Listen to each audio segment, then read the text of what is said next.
Hi, we're going to learn how to use the color sensor in both its color mode and reflected light mode in order to stop on a line. The first video here is going to show you how to use it in reflected light mode. To begin, we want to click on the bottom right there and bring up the hardware page.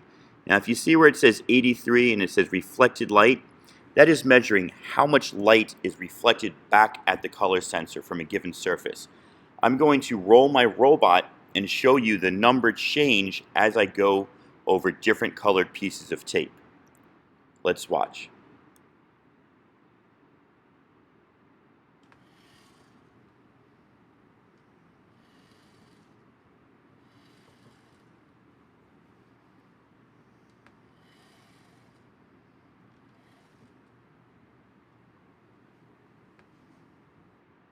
Hopefully what you saw was the numbers changing on the hardware page as I moved my robot.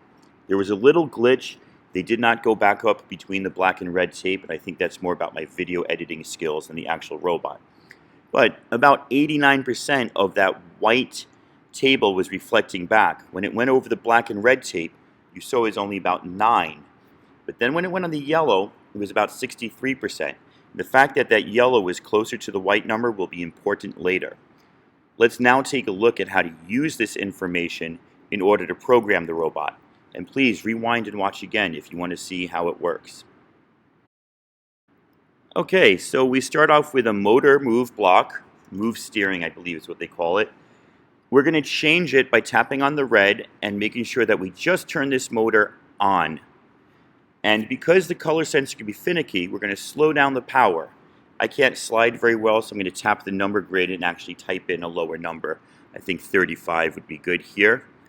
Then we're going to go to the orange palette and bring up a wait for. When we bring up that wait for, it defaults to time. We tap the hourglass and we change it to color, compare, reflected light. And we're going to choose a number between our 80 and our 10. I'm going to say less than 40.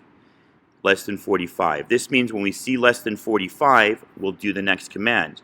And as I bring up this next command, you'll see that is to turn the motors off. So this should enable us to stop on the black or the red line.